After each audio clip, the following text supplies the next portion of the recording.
In its 43 years of presenting programs for the public in Pittsburgh, the International Poetry Forum hosted many of the leading actors and actresses of the last half of the 20th century, a few of which you will see and hear in this documentary.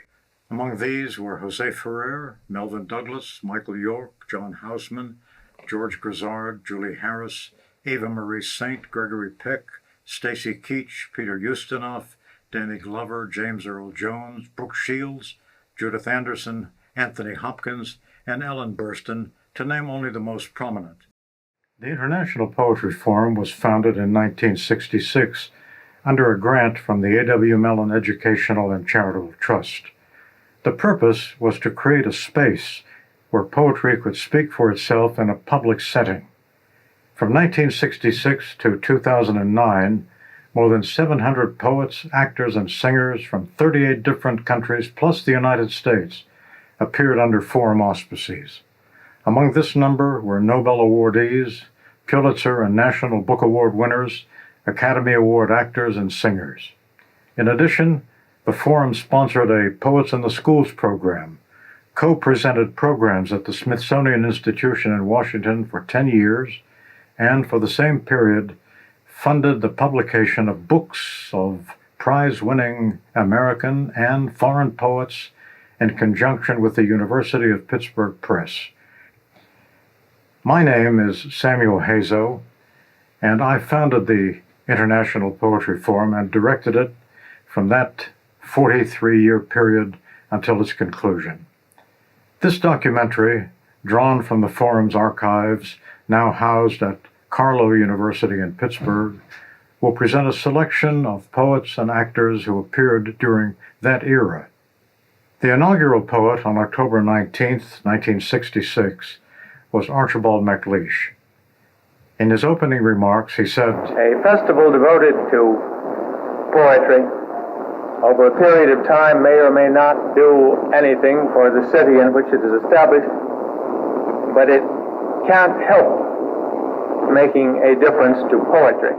Year after year, poet after poet validated MacLeish's prophetic remark, and little by little, poetry readings or poetry hearings became an expected and accepted presence in Pittsburgh's cultural life. People from all walks of life left their homes on clear, rainy, or snowy evenings and paid to hear them. Season ticket holders numbered in the hundreds. One of the poets they heard in that first year was Richard Wilbur, the multi-awarded poet, translator, essayist, and professor who eventually appeared on 4 different occasions. Now, here's a poem about my own daughter, Ellen, who's by now turned into a very good short story writer, has published one book called Wind and Birds and Human Voices, and is probably on the verge of publishing another. This looks back at her as she was in her junior high school days, when she came home daily and sat up in her room trying to write short stories. Then her life and her writing were more precarious than now. The writer. In her room at the prow of the house, where light breaks and the windows are tossed with linden, my daughter is writing a story. I pause in the stairwell, hearing from her shut door a commotion of typewriter keys like a chain hauled over a gunwale. Young as she is, the stuff of her life is a great cargo, and some of it heavy. I wish her a lucky passage. But now it is she who pauses, as if to reject my thought and its easy figure. A stillness greatens in which the whole house seems to be thinking. And then she is at it again with a bunched clamor of strokes, and again is silent. I remember the dazed starling which was trapped in that very room 2 years ago, how we stole in, lifted a sash and retreated, not to affright it, and how for a helpless hour through the crack of the door we watched the sleek, wild, dark, and iridescent creature batter against the brilliance, drop like a glove to the hard floor or the desktop, and wait then, humped and bloody, for the wits to try it again.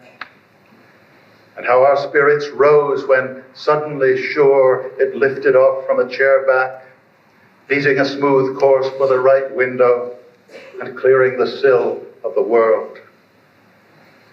It is always a matter, my darling, of life or death, as I had forgotten.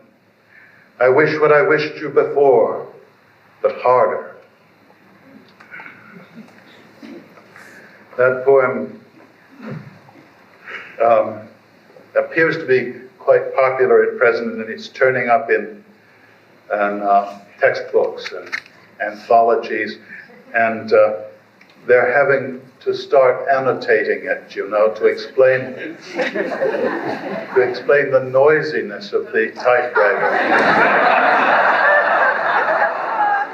And here is Linda Paston, whose conjugal poems occupy a significant place in modern American poetry and range in subject matter from the humorous to the seriously tender. An early afterlife. Why don't we say goodbye right now in the fallacy of perfect health before whatever is going to happen happens? We could perfect our parting like those characters in On the Beach who said farewell in the shadow of the bomb as we sat watching, young and holding hands at the movies. We could use the loving words we otherwise might not have time to say. We could hold each other for hours in a quintessential dress rehearsal. Then we would just continue for however many years were left. The ragged things that are coming next, arteries closing like rivers silting over, or rampant cells stampeding us to the exit, would be like postscripts to our lives and wouldn't matter. And we would bask in an early afterlife of ordinary days, impervious to the inclement weather already in our long-range forecast. Nothing could touch us. We'd never have to say goodbye again. From abroad came Seamus Heaney, both before and after he received the Nobel Prize for Literature. He never lost sight of his origins. His poems remained defiantly Irish at their cores, but universal in their sentiments and implications. Between my finger and my thumb the squat pen rests, snug as a gun. Under my window a clean rasping sound when the spade sinks into gravelly ground. My father digging. I look down till his straining rump among the flower beds bends low, comes up 20 years away, stooping in rhythm through potato drills where he was digging. The coarse bud nestled in the log. The shaft against the inside lead was levered firmly. He rooted out tall tops, buried the bright edge deep to scatter new potatoes that we picked, loving their cool hardness in our hands. By God, the old man could handle spade, just like his old man. My grandfather cut more turf in a day than any other man on Tourer's bog. Once I carried him milk in a bottle, corked sloppily with paper. He straightened up to drink it, then fell to right away, nicking and slicing neatly, heaving sods over his shoulder, going down and down for the good turf, digging.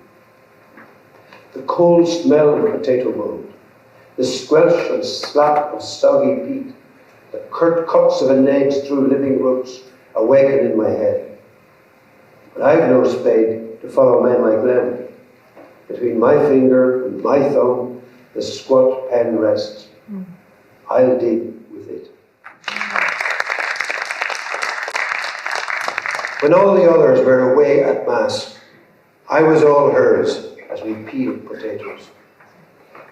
They broke the silence, let fall one by one like solder weeping off the soldering iron. Cold comfort set between us, things to share, gleaming in a bucket of clean water. And again let fall. Little pleasant splashes from each other's work would bring us to our senses. So when the parish priest at her bedside went hammer and tongs at the prayers for the dying, and some were responding, and some crying, I remembered her head bent towards my head, her breath in mine, our fluents dipping knives. Never closer, the whole rest of our lives. Paired for a joint reading were Lucille Clifton and Charles Cosley. The evening was a remarkable mix of the serious whimsy of Lucille Clifton and the Cornwall lyricism of Charles Cosley. I think probably the poem of mine that people might know best is a poem about my hips. I'll say that one. I haven't read it in a long time. I'll say that poem. I mean, everybody has body parts, you know. I just write about them. And people have said to me, men poets don't write about body parts. And now this is a loving thing, which I often say. That if I only had one interesting body part, I wouldn't write about it either.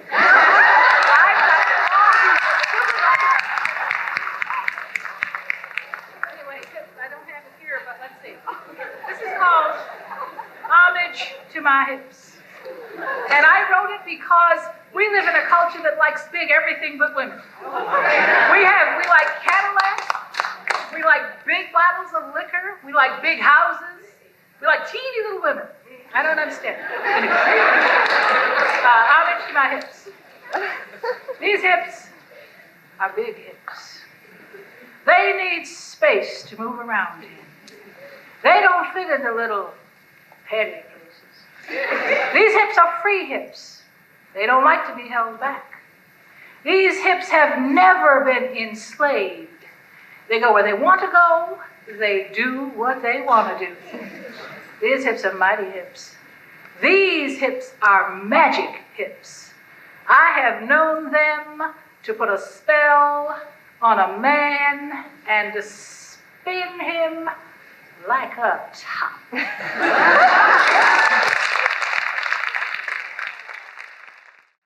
here's a ballad. I just wanted to read you two ballads. This one is called The Ballad of the Bread Man. It's about the same length as the one that I read just now. Ballad of the Bread Man. The bread man, I don't know what you call the bread man, the baker.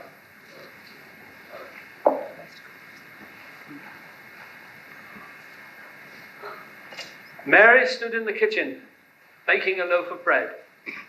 An angel flew in through the window. "We've a job for you," he said.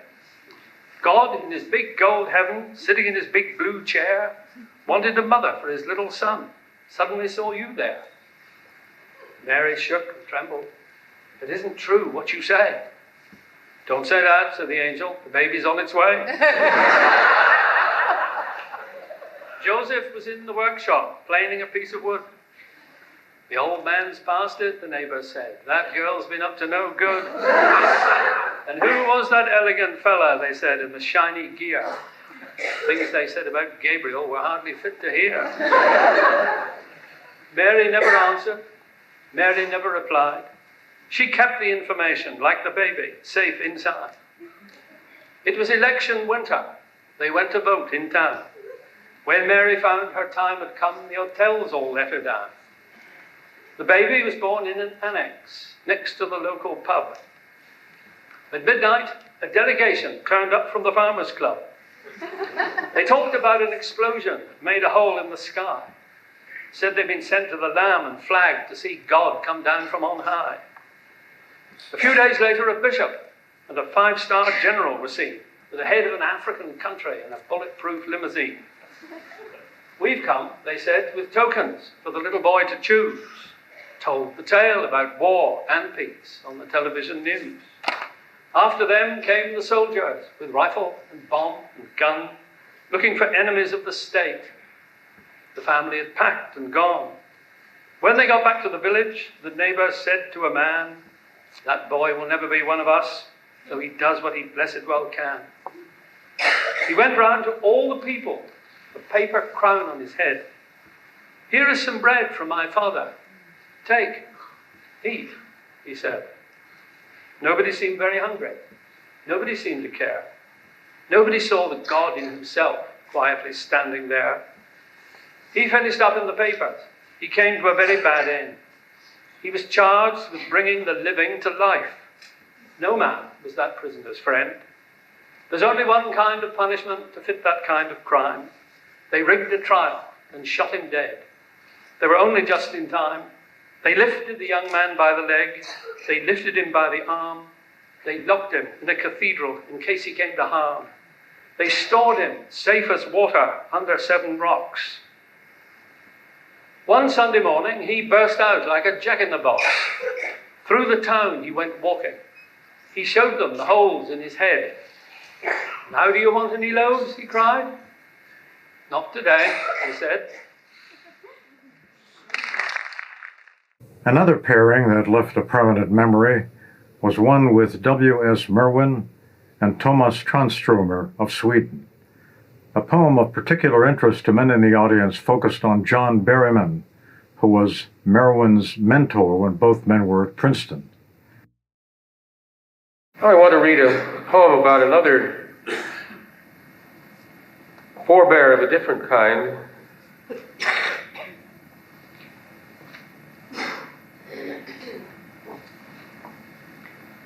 A poet whom I knew when I was in college and used to take my poems to, and he would tell me what was wrong with them.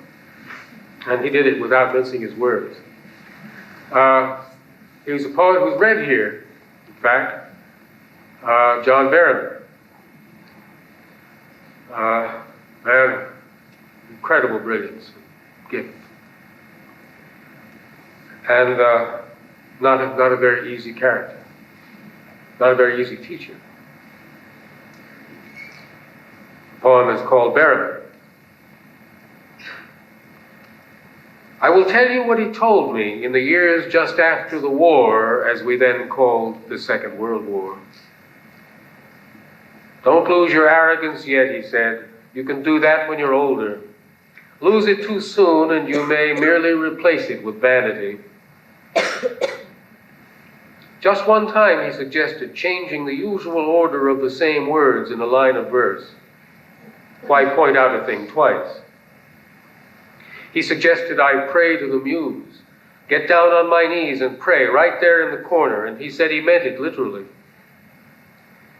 It was in the days before the beard and the drink, but he was deep in tides of his own, through which he sailed chin sideways and head tilted like a tacking sloop. He was far older than the dates allowed for, much older than I was. He was in his 30s. He snapped down his nose with an accent I think he had affected in England. As for publishing, he advised me to paper my wall with rejection slips. His lips and the bones of his long fingers trembled with the vehemence of his views about poetry. He said the great presence that permitted everything and transmuted it in poetry was passion. Passion was genius, and he praised movement and invention. I had hardly begun to read.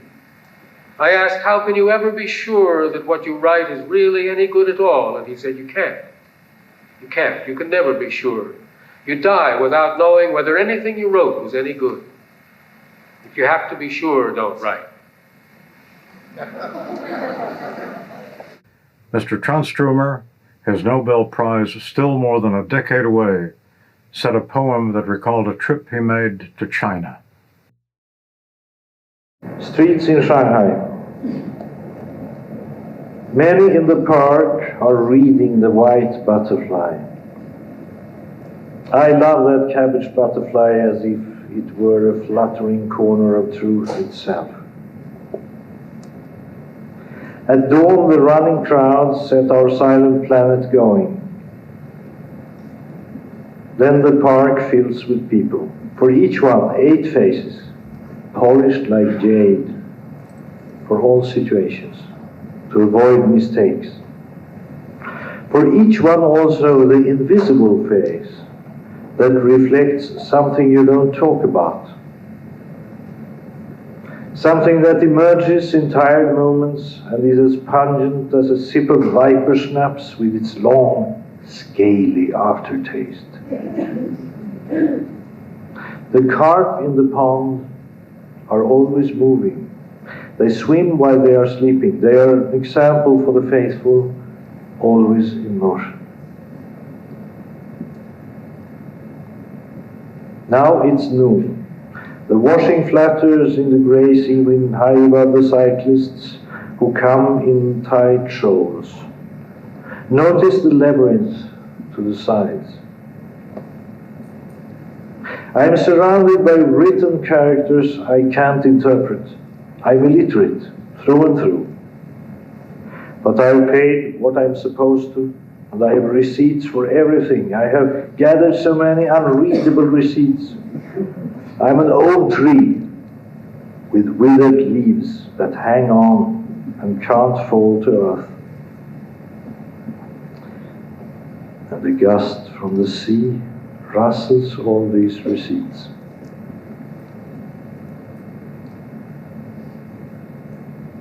At dawn, the trudging crowds set our silent planet going.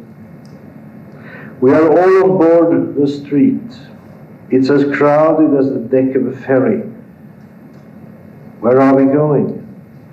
Are there enough teacups?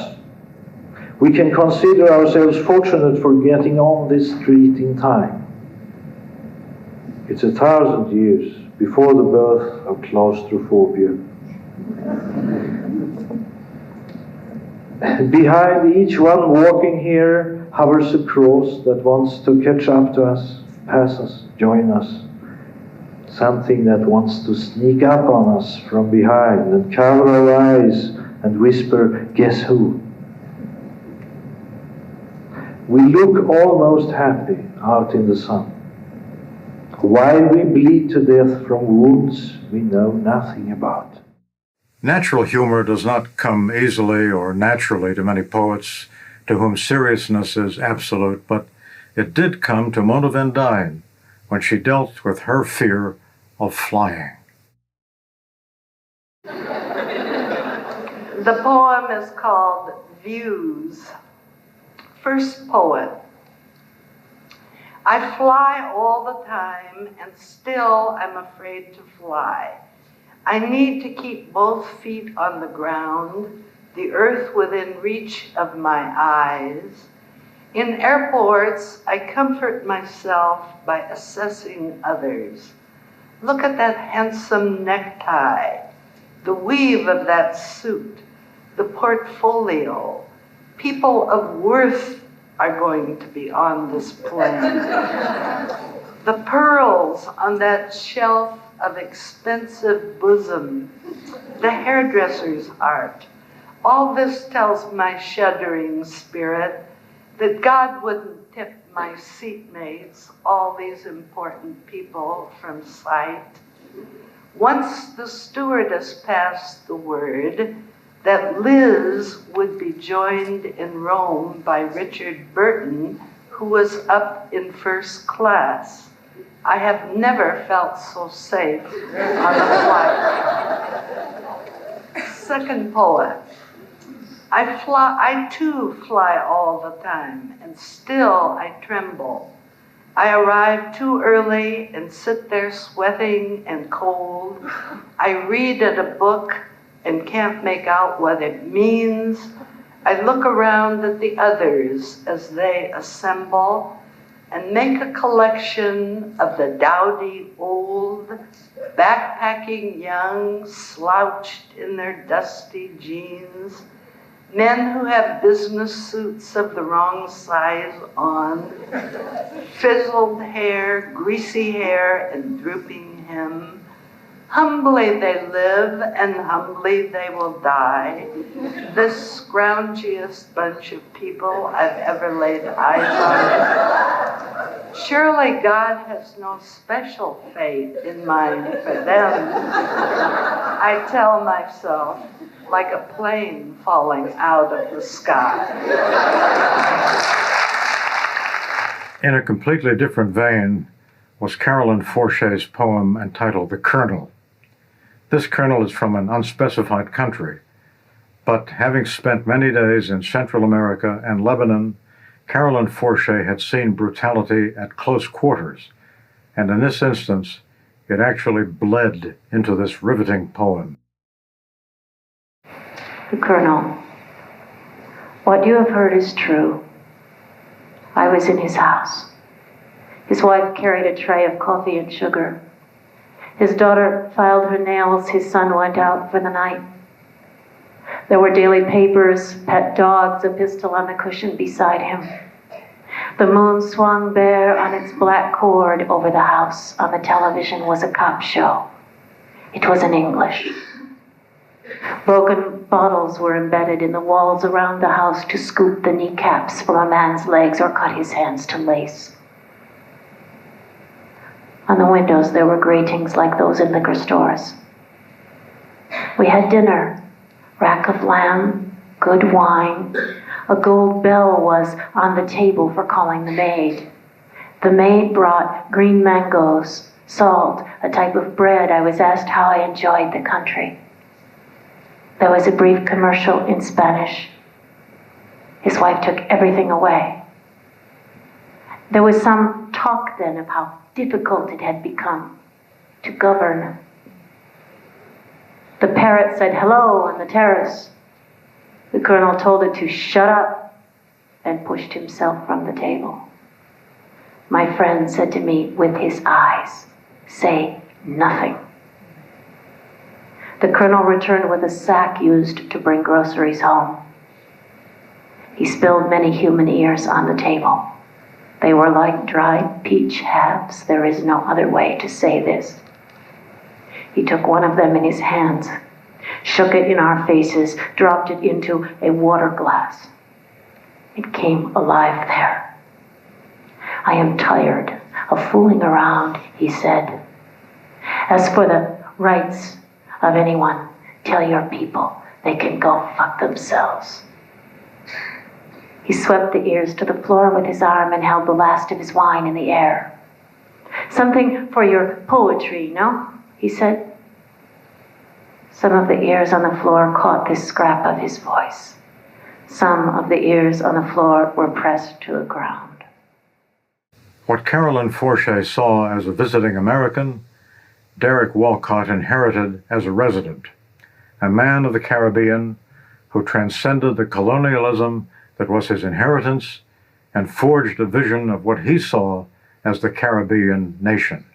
This poem, like the poems recited at the forum by Heaney and Tranströmer, was said before Walcott received the Nobel Prize, and it gave it an international affirmation and audience.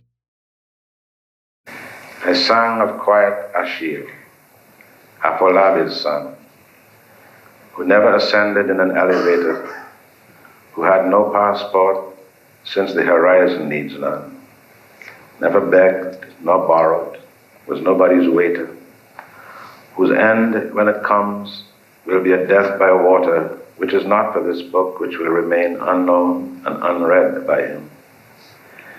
I sang the only slaughter that brought him delight, and that from necessity of fish.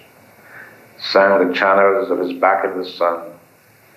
I sang our wide country, Caribbean Sea, who hated shoes whose soles were as cracked as a stone, who was gentle with ropes, who had one suit alone, whom no man dared insult, and who insulted no one, whose grin was a white breaker cresting, but whose frown was a growing thunderhead, whose fist of iron would do me a greater honor if it held on to my casket's awlocks than mine lifting his own when both anchors are lowered in the one island.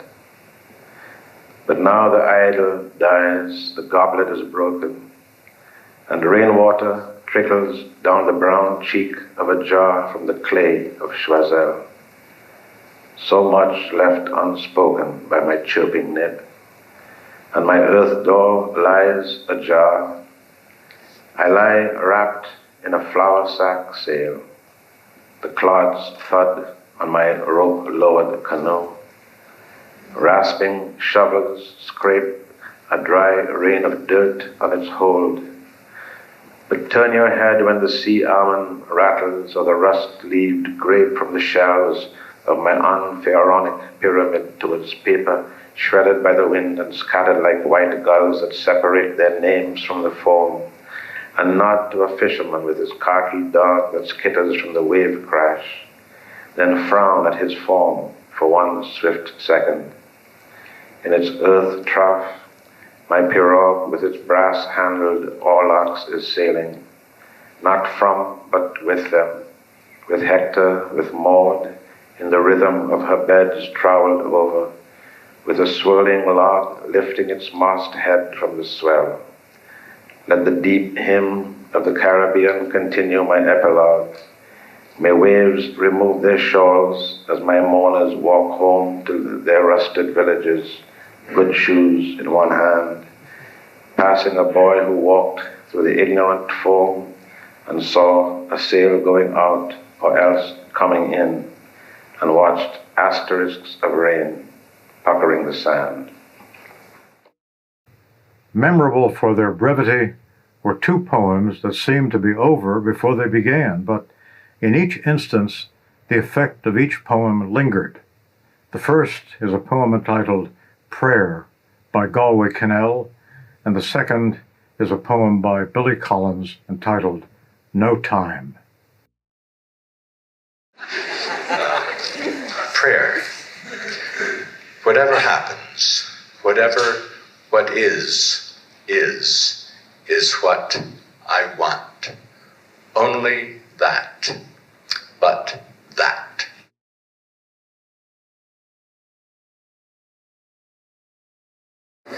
And it's called No Time.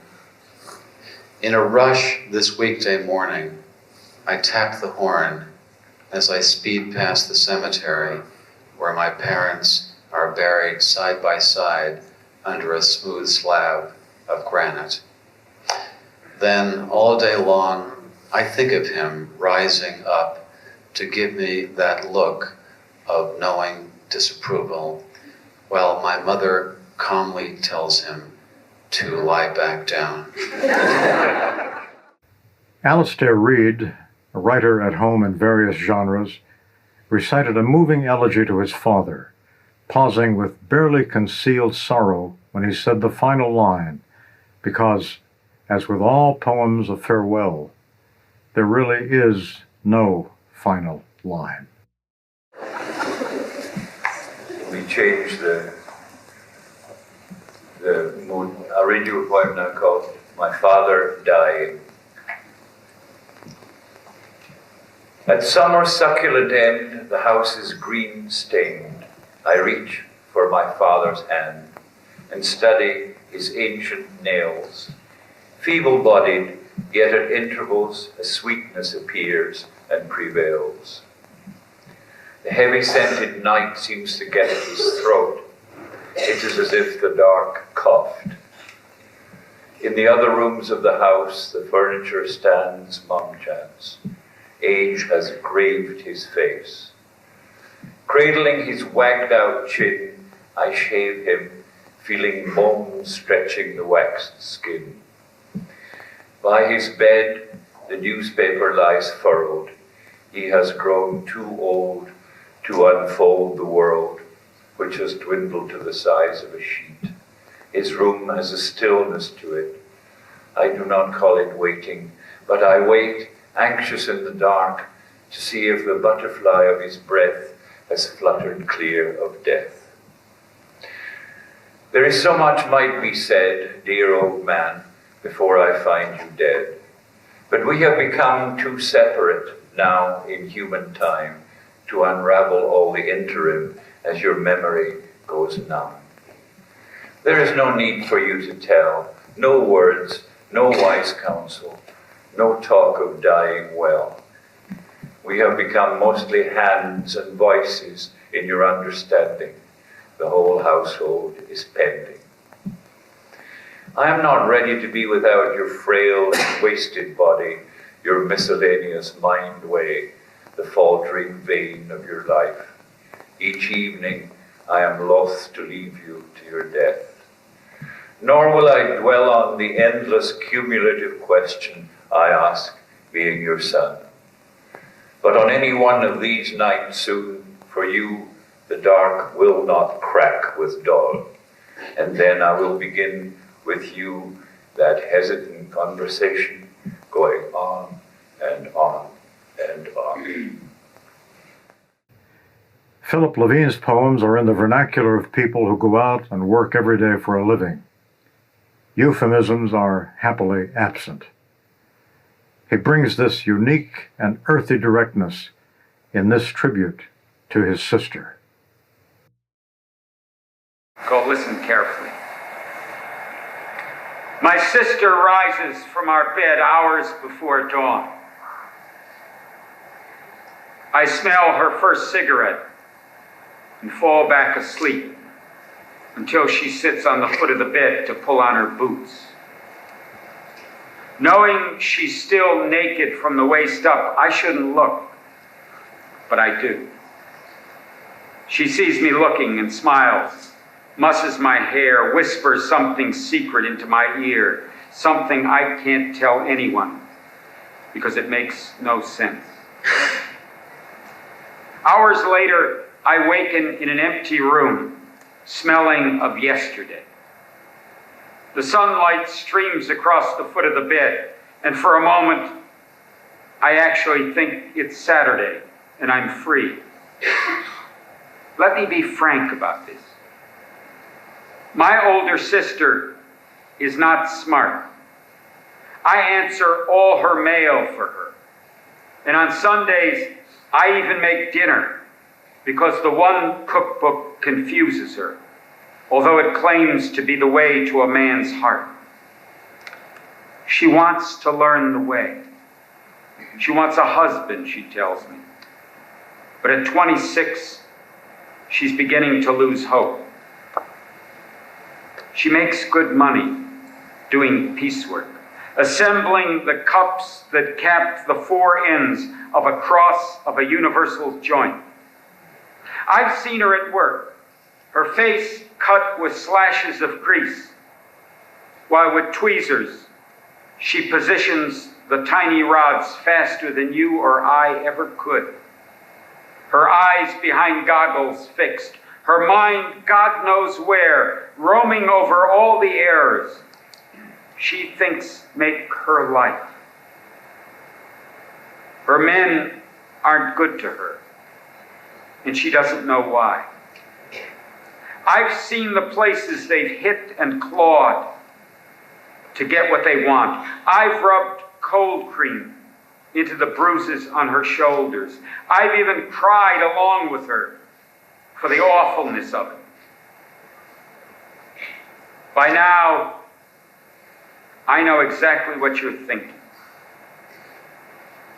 Although I don't get home until after 1 every night, we sleep in the same bed, unless she's not there. You're thinking there's no way we wouldn't be driven to each other. No way we could resist. No way someone as wronged as my beautiful sister could have a choice about something so basic. The truth is, you're the one who's wrong. You haven't heard a word. Three poets who were contemporaries in time, if not in subject, were Karl Shapiro, Maxine Kumin, and Donald Hall. Karl Shapiro's poem Skyros is a surreal Mediterranean collage from World War II. Maxine Kumin's We Stood There Singing recaptures a trip by car in the Swiss Alps with her daughter and grandson, and a stop along the way that gave birth to the poem. And Donald Hall conveys beautifully and longingly a portrait of the durable and faithful horses that he remembers from his ancestral farm in New England. The doctor punched my vein. The captain called me king. Upon my belly sat the sow of fear. With coins on either eye, the president came by and whispered to the braid what none could hear. High over where the storm stood steadfast, cruciform, the golden eagle sank in wounded wheels. White Negroes, laughing still, crept fiercely on Brazil, turning the navies upward on their keels. Now one by one the trees, stripped to their naked knees, to dance upon the heaps of shrunken dead. The roof of England fell, great Paris tolled her bell, and China staunched her milk and wept for bread. No island singly lay, but lost its name that day. The Anu dived across the plunging sands. From dawn to dawn to dawn, King George's birds came on, strafing the tulips from his children's hands. Thus in the classic sea, southeast from Thessaly, the dynamited merman washed ashore, and Tritons dressed in steel trolled heads with rod and reel and dredged potatoes from the Aegean floor. Hot is the sky and green where Germans have been seen. The moon leaks metal on the Atlantic fields. Pink boys in birthday shrouds loop lightly through the clouds or coast the peaks of Finland on their shields. That prophet, year by year, lay still but could not hear where scholars tapped to find his new remains. Gog and Magog ate pork in vertical New York, and war began next Wednesday on the Danes.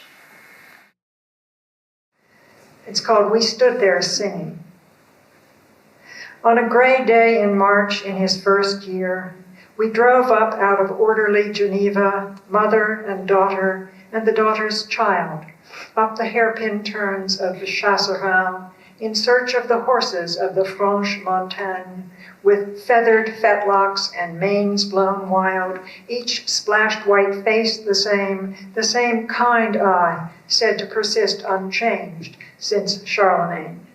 The baby slept tipped sideways in his chair, slept through sudden snow squalls that blanked the Alpine road like a stage scrim, and woke up cranky in Les Brûleurs, where, at the village's one store, we stopped to take our bearings. When he howled, the aproned woman invited us back past vats of sauerkraut and wheels of cheese into their bedroom. I remember that plain space of rough white plaster, oaken crucifix, oak beams overhead, runner of tatted lace on the chest of drawers. I remember the lambskin she unrolled on the bed, motioning you to lay him down, and after he was done up, sweet with powder, she opened her arms and bounced him chortling around the room, singing him bits of the Bon Roi d'Agobert. We stood there singing. I remember that moment of civility among women. Names of horses. All winter your brute shoulders strained against collars, padding and steerhide over ash hames, to haul sledges of cordwood for drying through spring and summer, for the Glenwood stove next winter, and for the simmering range. In April you pulled cartloads of manure to spread on the fields, dark manure of Holsteins, and knobs of your own clustered with oats. All summer you mowed the grass in meadow and hayfield, the mowing machine clacketing beside you, while the sun walked high in the morning. And after noon's heat, you pulled a clawed rake through the same acres, gathering stacks, and dragged the wagon from stack to stack, and the built hay rack back uphill to the chaffy barn, 3 loads of hay a day, hanging wide from the hay rack, Sundays you'd trot in the 2 miles to church with the light load of a leather quarter-top buggy and grazed in the sound of hymns.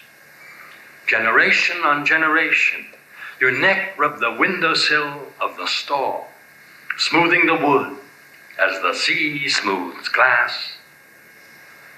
When you were old and lame, when your shoulders hurt bending to graze, one October the man who fed you and kept you and harnessed you every morning led you through corn stubble to sandy ground above Eagle Pond and dug a hole beside you where you stood shuddering in your skin and lay the shotgun's muzzle in the boneless hollow behind your ear and fired the slug into your brain and felled you into your grave, shoveling sand to cover you, setting goldenrod upright above you, whereby next summer a dent in the ground made your monument. For 150 years, in the pasture of dead horses, roots of pine trees pushed through the pale curves of your ribs. Yellow blossoms flourished above you in autumn, and in winter, frost heaved your bones in the ground.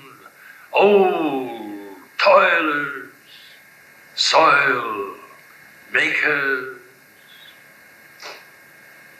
Oh, Roger, Mackerel, Riley, Ned, Nellie, Chester, Lady Ghost.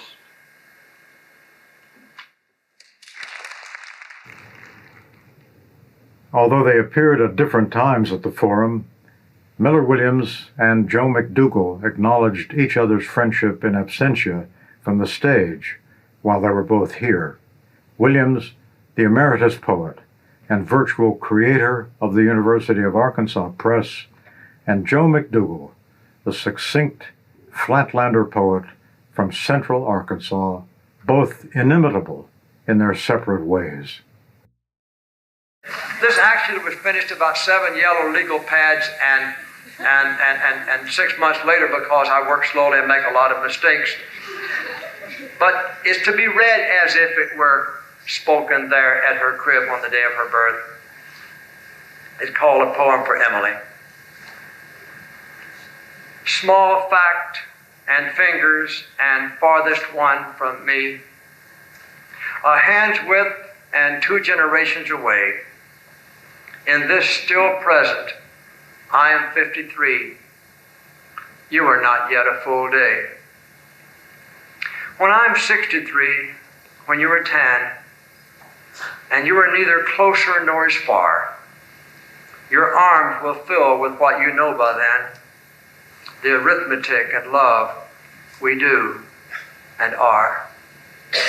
When I, by blood and luck, am 86 and you are someplace else at 33, believing in sex and God and politics, with children who look not at all like me, sometime I know you will have read them this, so they will know I love them and say so, and love their mother.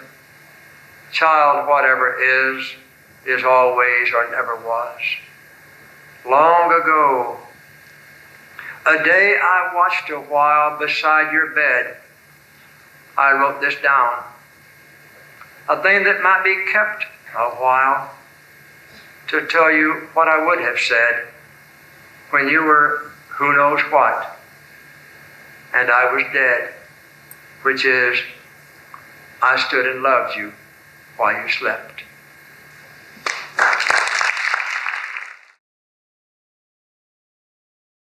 Favorite places in the world, like restaurants, bars, coffee shops, places maybe don't even want to talk about, that go through changes. Personally, it just makes me mad. When the Buck R2 Steakhouse changed hands. When the Buck R2 Steakhouse changed hands, they put plastic over the menus. They told the waitresses to wear white shoes. They fired Rita. They threw out the unclaimed keys and the pelican with the toothpick that bowed as you left. Thank you.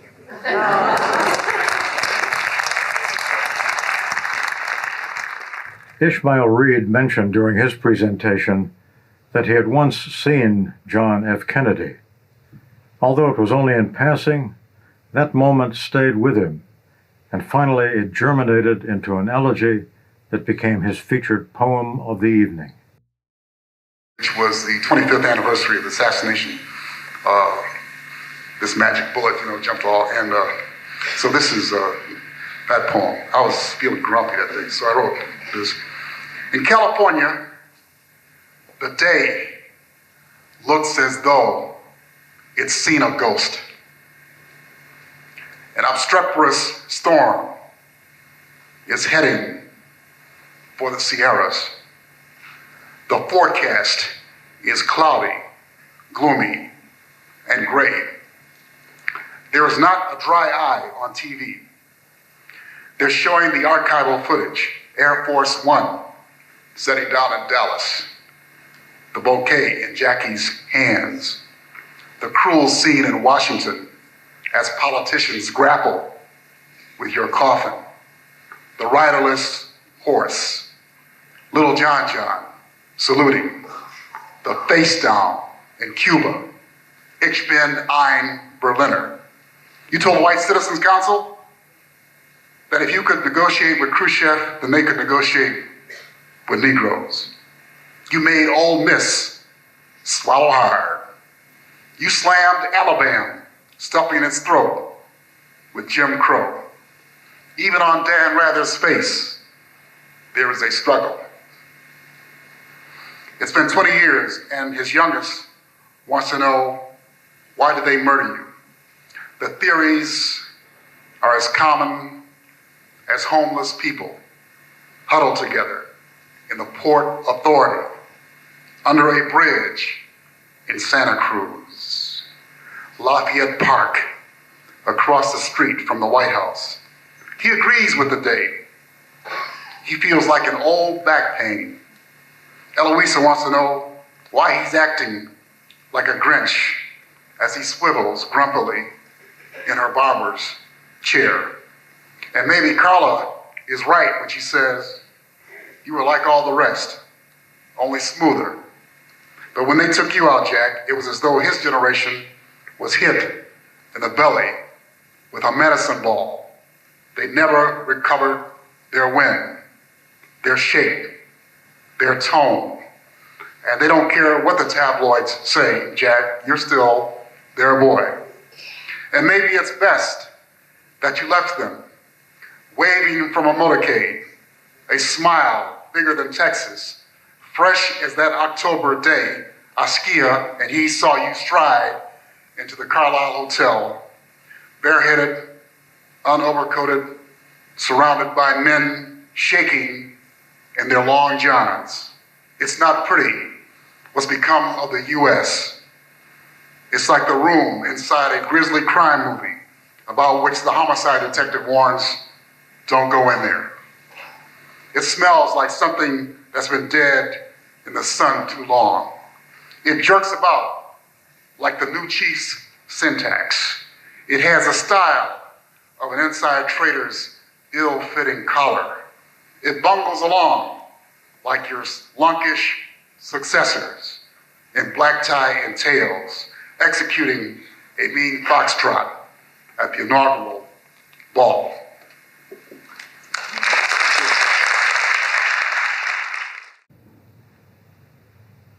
When Czesław Miłosz appeared at the Forum in 1975, the audience was partially composed of Pittsburghers of Polish extraction, and he read several poems of his in Polish in deference to that. After he received the Nobel Prize and returned for a second reading, the audience was, unsurprisingly, much larger. This poem is from his first visit. On the day the world ends, a bee circles a clover, a fisherman mends a glimmering net, Happy porpoises jump in the sea, by the rain-spout young sparrows are playing, and the snake is gold-skinned, as it should always be. On the day the world ends, women walk through the fields under their umbrellas. A drunkard grows sleepy at the edge of a lawn. Vegetable vendors shout in the streets, and a yellow-sailed boat comes nearer the island. The voice of a violin lasts in the air and leads into a starry night. And those who expected lightning and thunder are disappointed. And those who expected signs and archangels' trumps do not believe it is happening now. As long as the sun and the moon are above, as long as the bumblebee visits a rose, as long as rosy infants are born, no one believes it is happening now. Only a white-haired old man who would be a prophet, yet is not a prophet for he is much too busy, repeats while he binds his tomatoes, "There will be no other end of the world. There will be no other end of the world." So now,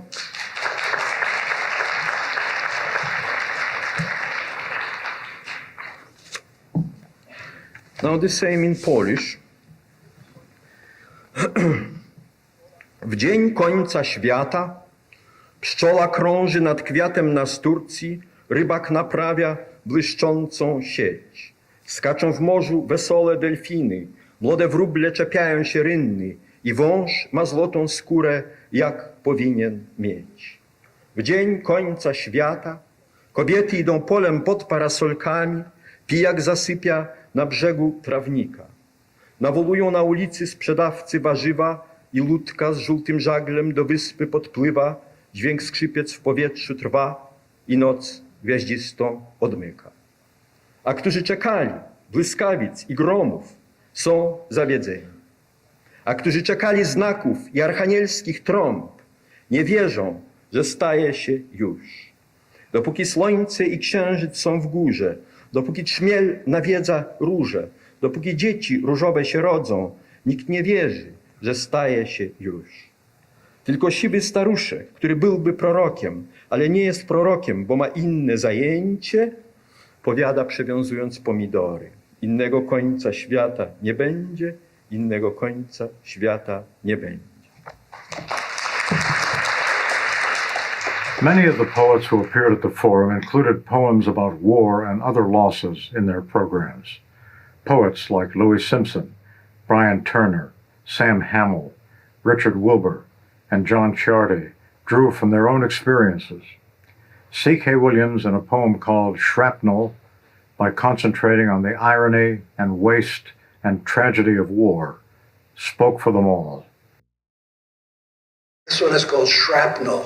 It's got a lot of quotes in it, and when you're not reading it on the page, it's a little confusing, so I'll say quote when I'm quoting. I won't go like that.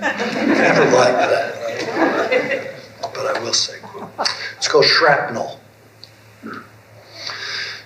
700 tons per inch, I read, is the force in a bomb or shell in the microsecond after its detonation. And 2,000 feet per second is the speed at which the shrapnel, the materials with which the ordnance is packed, plus its burst steel casing, quote, stretched, thinned, and sharpened, unquote, by the tremendous heat and energy, are propelled outwards in an arc until they strike an object and either ricochet or become embedded in it. In the case of insufficiently resistant materials, the shards of shrapnel can cause, quote, significant damage, unquote, and human tissue, for instance, rupturing flesh and blood vessels and shattering and splintering bone. Should no essential organs be involved, the trauma may be termed, quote, superficial, unquote, as by the chief nurse, a nun, in Ian McEwan's Atonement, part of which takes place in a hospital receiving wounded from Dunkirk. It's what she says when a soldier cries, "fuck," as her apprentice, the heroine, a young writer-to-be, probes a wound with her forceps to extract one of the many jagged fragments of metal from a soldier's legs. Fuck was not to be countenanced back then. How dare you speak that way, scolds the imperious sister. Your injuries are superficial, so consider yourself lucky and show some courage worthy of your uniform. The man stays still after that, though, quote, he sweated and his knuckles turned white round the iron bedhead, unquote. Only 7 to go, the inexperienced nurse chirps, but the largest chunk, which she saved for last, resists. At one point it catches, protruding from the flesh, quote, he bucked on the bed and hissed through his teeth, unquote. And not until her third resolute tug does the whole, quote, gory 4-inch stiletto of irregular steel, unquote, come clear. Quote, shrapnel throughout the body, unquote, is how a 10-year-old killed in a recent artillery offensive is described. Shrapnel throughout the body. The phrase is repeated along with the name of each deceased child in the bulletin released as propaganda by our adversaries at whose operatives the barrage was directed. There are photos as well. One shows a father rushing through the street, his face torn with a last frantic hope, his son at his arms, rag limp, chest and abdomen speckled with deep dark gashes and smears of blood. Propaganda's function, of course, is exaggeration. The facts are there, though. The child is there, or not there. As the shrapnel is no longer there in the leg of the shoulder of the soldier, the girl holds it up for him to see. The man quips, run him under the tap, nurse. I'll take him home. Then, quote, he turned to the pillow and began to sob, unquote. Technically, I read, what's been called shrapnel here would have once been defined as splinters or fragments. Shrapnel referred then only to a spherical shell named after its inventor, Lieutenant Henry Shrapnel. First used in 1804, it was, quote, guaranteed to cause heavy casualties, the best man killer the Army possessed, unquote. Shrapnel was later awarded a generous stipend in recognition of his contribution, quote, to the state of the art, unquote. Where was I? The nun, the nurse leaves the room, throws up, the fictional soldier, the real child, the father. What becomes of the father? He skids from the screen, from the page, from the mind. Shrapnel's device was superseded by higher-powered, more efficient projectiles, obsolete now in their turn. One war passes into the next. One wound is the next and the next. Something howls, something cries.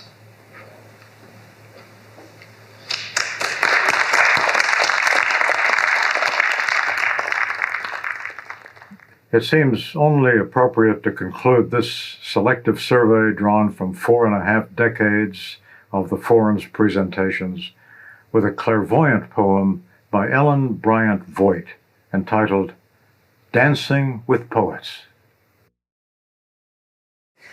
And this is a poem called Dancing with Poets that I want to read for Sam. And I have to do the rabbit thing again because it opens with 2 words that are spoken by this other character. The accident is what he calls the time he threw himself from a window 4 floors up, breaking his back and both ankles so that walking became the direst labor for this man who takes my hand, invites me to the empty strip of floor that fronts the instruments, a length of polished wood the shape of a grave. Unsuited for this world, his body bears the marks of it. His hand is tense with effort and with shame, and I shy away from any audience but I love to dance. And soon we find a way to move, drifting apart as each affects a different ripple across the floor, a plaid and a stripe to match the solid navy of the band. And suddenly the band is getting better. So pleased to have this pair of dancers, since we make evident the music and the noise. And the dull pulse leaps with unexpected riffs and turns. We can hear how good the keyboard really is, the bright cresting of another major key as others join us. A strict block of a man, a formidable cliff of mind, dancing as if melted, as if unhinged. His partner a gift of brave elegance to those who watch her dance. And at her elbow, Berryman back from the bridge, and Frost relieved of grievances, Dickinson waltzing there with lavish Keats, who coughs into a borrowed handkerchief. All those poets of exile and despair, unfit for this life, all those who cannot speak but only sing, all those who cannot walk, who strut and spin until the waiting citizens at the bar, aloof, judgmental, begin to sway or drum their straws or hum, leave their seats to crowd the narrow floor. And now we are one body, sweating and foolish, one body with its clear, pathetic grace, not lifted out of grief, but dancing it, transforming for one night this local bar before we're turned back out to our separate selves, to the dangerous streets and houses, to the overwhelming drone of the living world. Thank you very much.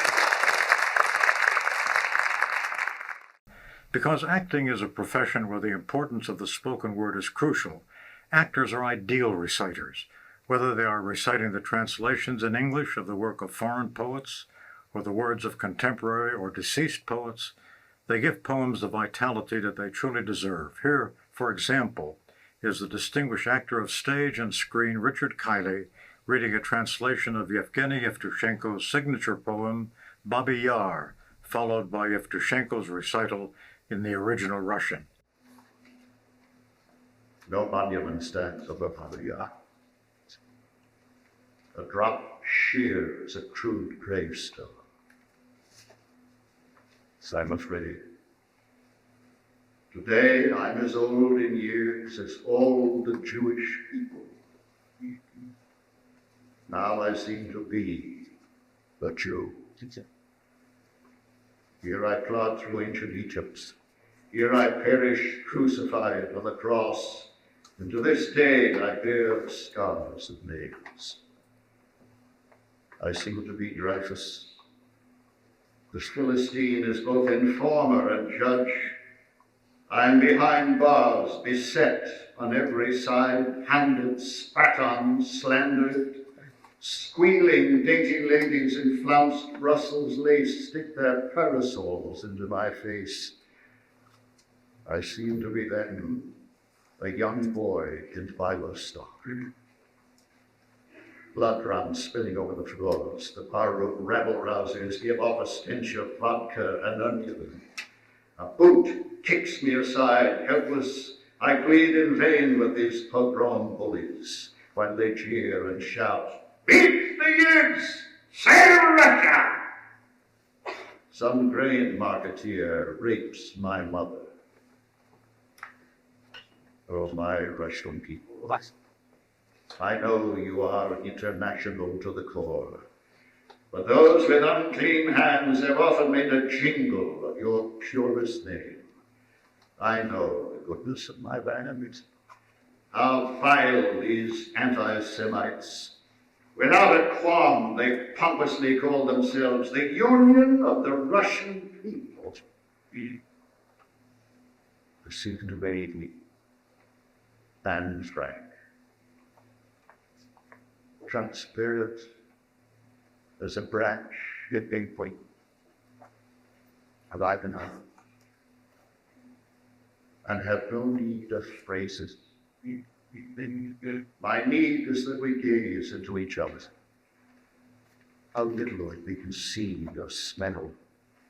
We are denied the leaves. We are denied the sky. Yet we can do so much tenderly embrace each other in a darkened room. They're coming here, be not afraid. Those are the booming sounds of spring. Spring is coming here. Come then to me. Quick, give me your lips. Are they smashing down the door? No, it's the ice breaking. The wild grasses rustle over Baba Yard. The trees look ominous like judges. Here all things scream silently. Baring my head, slowly I feel myself turning gray. Find myself upon massive sunless stream above the thousand berries. I am each old man here shot dead. I am every child here shot dead. Nothing in me shall ever forget. The International let it thunder when the last anti-Semite on earth is buried forever. In my blood there is no Jewish blood. In their callous rage, all anti-Semites must hate me now as a Jew. For that reason, I am a true Russian.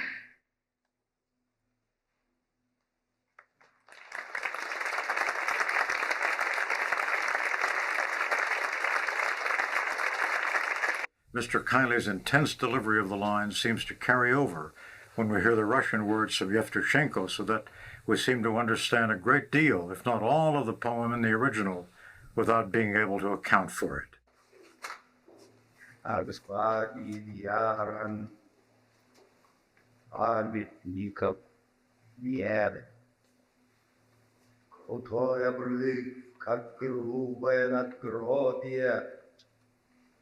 Мне страшно.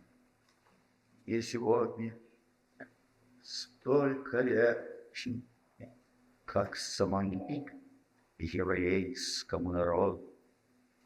И мне кажется сейчас, я иудей, вот я приду по древнему Египту, а вот я на кресте распятый гибну. И до сих пор на мне святые гвозди.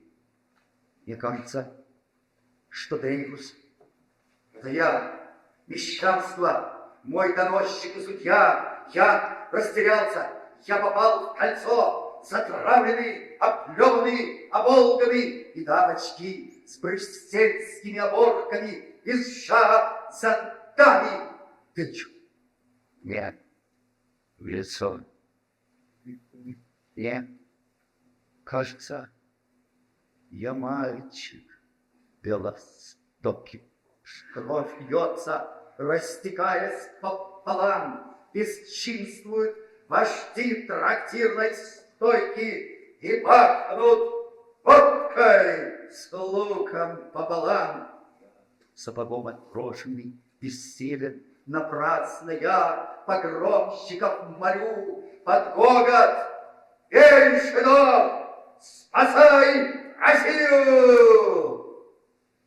Насилую лобаз маму мою. О, русский мой народ,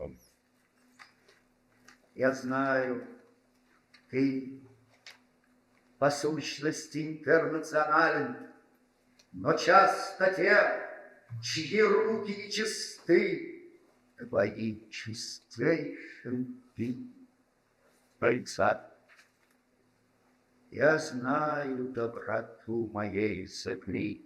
Как подло, что и жилочкой не дрогнув, антисемиты пышно нарекли себя союзом русского народа. Мне кажется, я безумство, рано, прозрачная, как веточка лапреды, когда твою, и не надо франц, не надо, чтобы друг друга мы смотрели, как могу жмели. обонять. Нельзя на есть, нельзя на небо. Там очень много. Да нет, до того, чем Никол обонять. Сюда идут и барыся.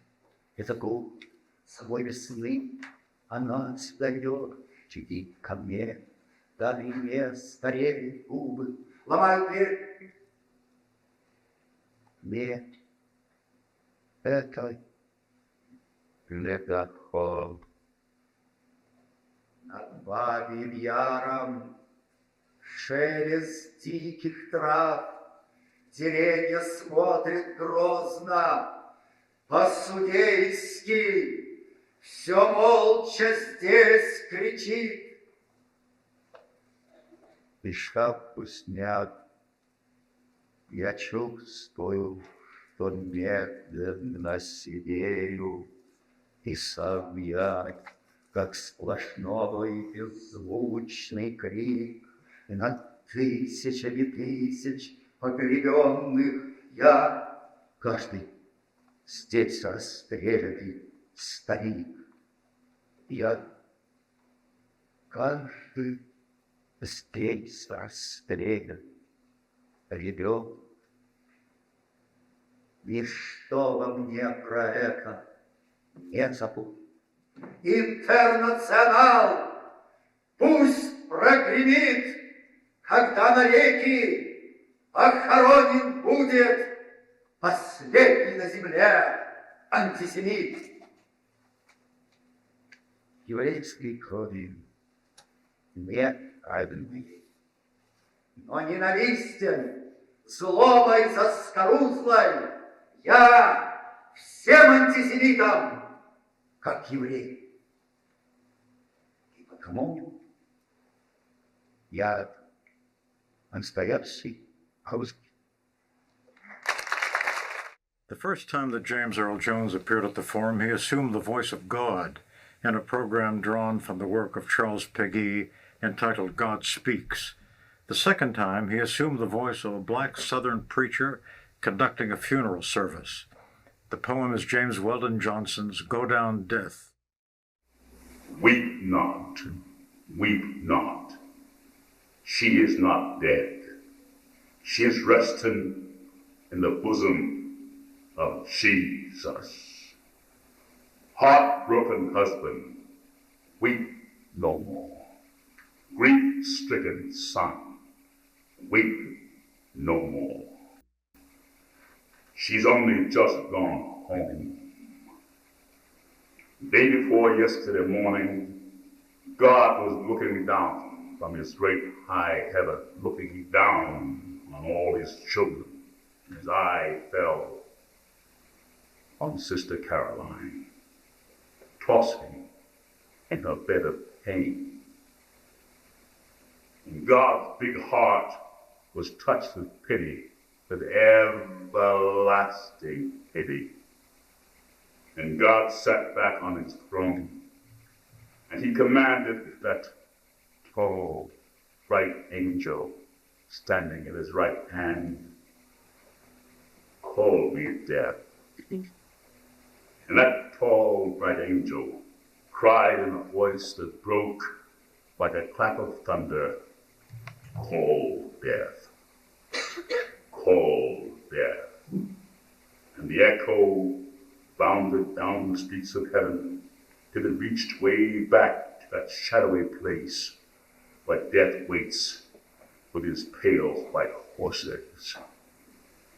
And death heard the summons, and he leaped on his fastest horse, pale as a sheep in the moonlight. Up the golden street death galloped, and the hoof of his horse struck fire from the gold, but he didn't make no sound. Up death rode to the great white throne and waited for God's command.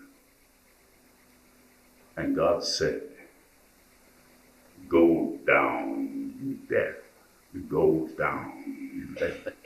Go down to Savannah, Georgia, down in Yamacraw, find Sister Caroline. She's borne the burden in the heat of the day. She's labored long in my vineyard, and she's tired.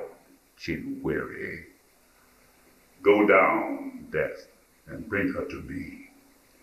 And Death didn't say a word, but he loosed the reins of his pale white horse, and he clamped the spurs to his butler's sides, and out and down he rode, through heaven's pearly gates, past suns and moons and stars, on Death rode, and the foam from his horse was like a comet in the sky. On Death rode, leading the lightning splash behind. Straight on down he came.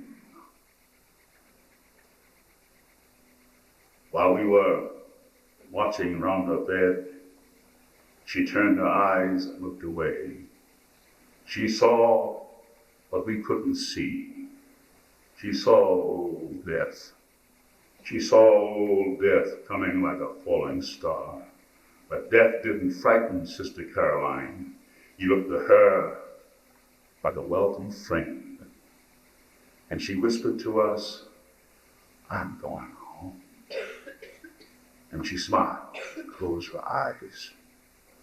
And Death took her up like a baby, and she lay in his icy arms, but she didn't feel no chill. And Death began to ride again, up beyond the evening star, out beyond the morning star, into the glittering light of glory, on to the great white throne. There he laid Sister Caroline on the loving breast of Jesus. And Jesus took his own hand and wiped away her tears, and he smoothed the furrows from her face, and the angels sang a little song, and Jesus rocked her in his arms and kept her saying, "Take your rest, take your rest too, take your rest too. Weep not, weep not. She is not dead. She is resting in the bosom of Jesus." The true virtuosity of Brooke Shields as an actress has never really been reflected in her long film career, but as a reciter of poetry, the opposite proved true when she recited bilingually a poem by Jacques Prévert entitled "To Paint the Portrait of a Bird." She supplemented that by saying Naomi Shihab Nye's beautiful poem, "The Art of Disappearing." Pour faire le portrait d'un oiseau, peindre d'abord une cage avec une porte ouverte, peindre ensuite quelque chose de joli, quelque chose de simple, quelque chose de beau, quelque chose d'utile pour l'oiseau. Placer ensuite la toile contre un arbre, et dans un jardin, dans un bois, ou dans une forêt. Se cacher derrière l'arbre, sans rien dire, sans bouger. Parfois, l'oiseau arrive vite. Il peut aussi bien mettre de longues années avant de se décider. Ne pas se décourager. Atteindre. Atteindre s'il faut pendant des années. La vitesse ou la lenteur de l'arrivée de l'oiseau n'a aucun rapport avec la réussite du tableau. Quand l'oiseau arrive, s'il arrive, observez le plus profond silence. Attendre que l'oiseau entre dans la cage. Et quand il est entré, fermez doucement la porte avec le pinceau. Puis, effacez un à un tous les barreaux, en ayant soin de ne toucher aucune des plumes de l'oiseau. Faire ensuite le portrait de l'arbre, en choisissant la plus belle de ses branches. Peindre aussi le vert feuillage et la fraîcheur du vent, la poussière du soleil et le bruit des bêtes de l'herbe dans la chaleur de l'été. Et puis, attendre que l'oiseau se décide à chanter. Si l'oiseau ne chante pas, c'est mauvais signe. Signe que le tableau n'est mauvais, mais s'il chante, c'est bon signe. Signe que vous pouvez signer. Alors, vous arrachez tout doucement une des plumes de l'oiseau et vous écrivez votre nom dans un coin du tableau.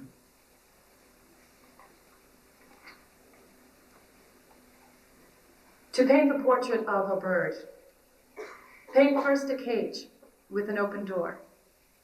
Paint then something pretty, something simple, something handsome, something useful for the bird. Then place the canvas against a tree, in a garden, in a wood, or in a forest. Hide behind the tree silently, motionless. Sometimes the bird arrives at once, or it may also take many years before making up its mind. Do not be discouraged. Wait. Wait. If need be, many years. A speedy or a delayed arrival bears no relation to the success of the portrait. When the bird arrives, if it arrives, observe the most profound silence. Wait until the bird enters the cage, and when it has entered, close the door gently with a stroke of the brush. Then, paint out one by one all the bars of the cage, taking care to touch none of the bird's feathers. Paint then the portrait of a tree, choosing the loveliest of its branches for the bird. Paint too the green foliage and the fresh wind, the dust of the sun and the noise of insects in the grass in the summer heat, and then wait for the bird to sing. If the bird does not sing, it is a bad sign. A sign that the picture is bad. But if it sings, it is a good sign. A sign that you can sign. So you pluck gently then one of the bird's feathers, and you write your name in a corner of the portrait.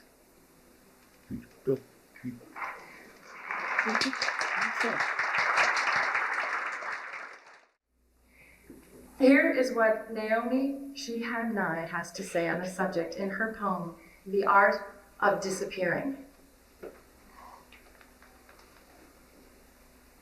When they say, "Don't I know you?" Say no. Or come just. When they invite you to the party, remember what parties are like before answering. Someone telling you in a loud voice they once wrote a poem, greasy sausage balls on a paper plate.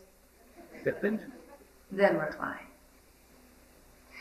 If they say we should get together, say, why?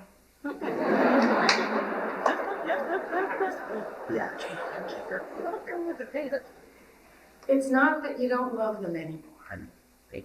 You're trying to remember something too important to forget. Trees. The monastery bell at twilight. Tell them you have a new project. It will never be finished. When someone recognizes you in a grocery store, nod briefly and become a cabbage. When someone you haven't seen in 10 years appears at the door, don't start singing him all your new songs.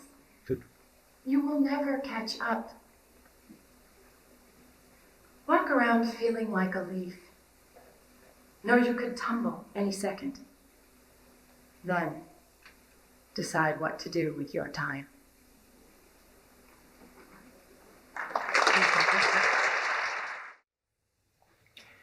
Nicholas Beale, a pseudonym, is known to the best of my knowledge by a single poem, and a fine actor of stage and screen did it absolute justice when he created Nicholas Beale's version of the Book of Genesis.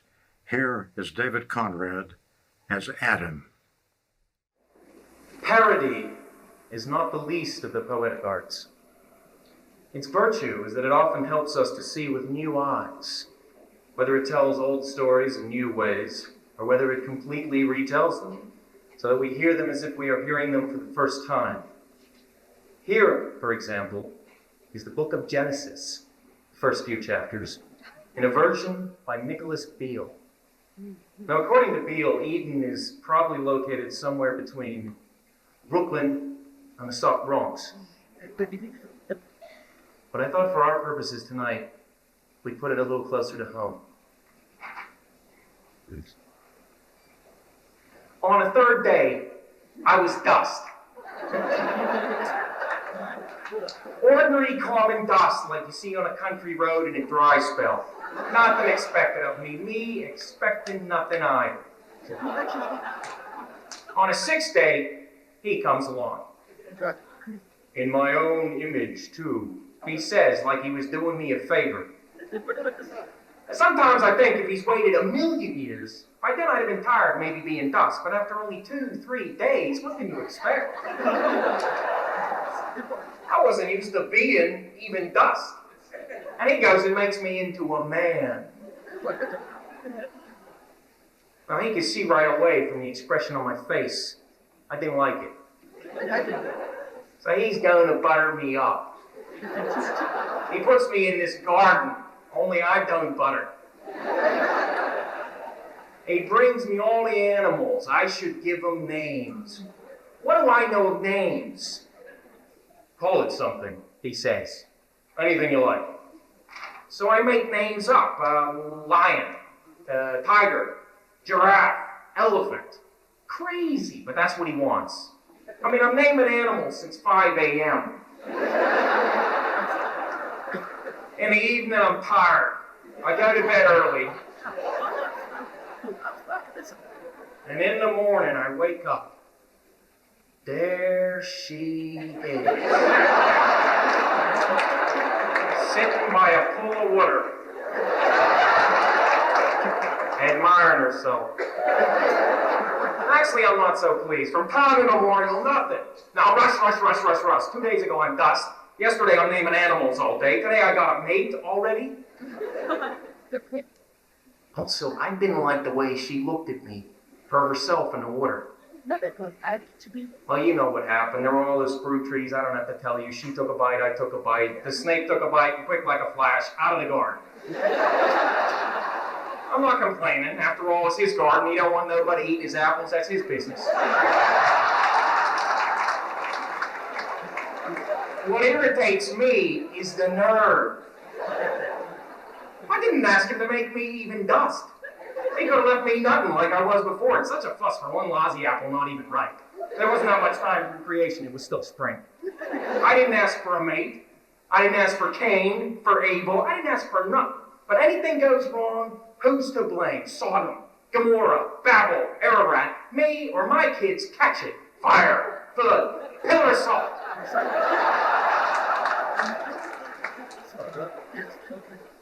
Be patient, he said. A little understanding, dear. Look, he made it. It was his idea. It breaks down, so he'll fix it. But I told him one day. Yins are in too much of a hurry. In 6 days, you make everything you expect it all to go smoothly. Something's always going to go wrong. If you'd have thought first, conceived a plan, consulted a specialist, you wouldn't have so much trouble all the time.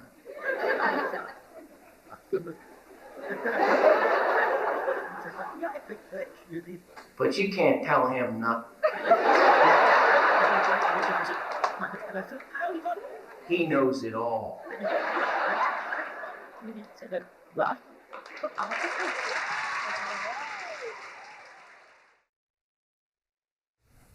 The All Shakespeare One-Man presentation by Michael York included poems as well as excerpts from the plays. Just as Laurence Olivier's recreation of Henry V aroused the British during the Second World War, Michael York's rousing battle cry had a similar effect on his American audience in Pittsburgh. In peace, there's nothing so becomes a man as modest stillness and humility, but when the blast of war blows in our ears, then imitate the action of the tiger, stiffen the sinews, conjure up the blood, disguise fair nature with hard-favored rage, Then lend the eye a terrible aspect. Let it pry through the portage of the head. Let the brow o'erwhelm it as faithfully as doth a gauntlet rock, or hang and jutty his confounded base, swilled with a wild and wasteful ocean. Now, set the teeth and stretch the nostrils wide, hold hard the breath, and bend up every spirit to his full height. On, you noblest English, whose blood is fed from fathers of war-proof, fathers that, like so many Alexanders, have in these parts from morn till even fought and sheathed their swords for lack of argument. Dishonor not your mothers. Now attest that those whom you call fathers did beget you. Be copy now to men of grosser blood, and teach them how to war. And you, good yeoman, whose limbs were made in England, show us here the mettle of your pasture. Let us swear that you are worth your breeding, which I doubt not. For there is none of you so mean and base that hath not noble luster in your eyes. I see you stand like greyhounds in the slip, straining upon the start. The game's afoot. Follow your spirit, and upon this charge, cry God for Harry, England, and St. George! In 2007, Queen Noor of Jordan was able to accept my long-standing invitation to present a program entitled Women and Peace, Poetry in Action. In the course of her remarks, she quoted both Palestinian and Israeli mothers whose sons had been killed. The sentiments in the poems were identical. They transcended the political intrigues and wars that doomed opposing families to similar sorrow. The Queen then concluded her program with an ironic poem by Rumi. In these verses from the Divan Shams, I am neither Christian, nor Jew, nor Gabber, nor Muslim. I am not of the East, nor of the West, nor of the land, nor of the sea. I am not of the imperial, nor of the dust, nor of existence, nor of entity. I am not of India, nor of China, or of Bulgaria, nor of Saskatchewan. I am not of the kingdom of Iraqian, nor the country of Khorasan. My place is the placeless. My trace is the traceless. I have witnessed duality of life. I have seen that the two worlds are alike. Thank you, and God bless you all. T.S. Eliot's The Wasteland is regarded by many as one of the seminal poems of the 20th century. On the page, Eliot's vision of our spiritual desolation is harrowing enough. But here are Gabriel Woolf and Jill Balkan reciting the first two sections of that poem. Woolf, a consummate British stage actor, and Jill Balkan, the widow of the British critic and poet C.D. Lewis, and the mother of the distinguished actor Daniel Day-Lewis. The chair she sat in like a burnished throne glowed on the marble, where the glass held up by standards wrought with fruited vines, from which a golden Cupidon peeped out, another hid his eyes behind his wing, doubled the flames of seven-branched candelabra, reflecting light upon the table as the glitter of her jewels rose to meet it, from satin cases poured in rich profusion. In vials of ivory and colored glass, unstoppered, lurked her strange synthetic perfumes, unguent, powdered, or liquid, troubled, confused, and drowned the sensual odors. Stirred by the air that freshened from the window, these ascended in fattening the prolonged candle flames, flung their smoke into the laquieria, stirring the pattern on the coppered ceiling. Huge sea wood fed with copper burned, green and orange, framed by the coloured stone, in which sad like a carved dolphin swam. Above the antique mantle was displayed, as though a window gave upon the sylvan scene, the change of Philomel, by the barbarous king so rudely forced. Yet there the nightingale filled all the deserts with inviolable voice. And still she cried, and still the world pursues, jug, jug, to dirty ears. And other withered stumps of time were toned upon the walls. Staring forms leaned out, leaning, hushing the room enclosed. Footsteps shuffled on the stair. Under the firelight, under the brush, her hair spread out in fiery points, glowed into words that would be savagely still. My nerves are bad tonight, yes, bad. Stay with me, speak to me. Why do you never speak? Speak. What are you thinking of? What's thinking? What? I never know what you are thinking. Think. I think we are in Rat's Alley where the dead men lost their bones.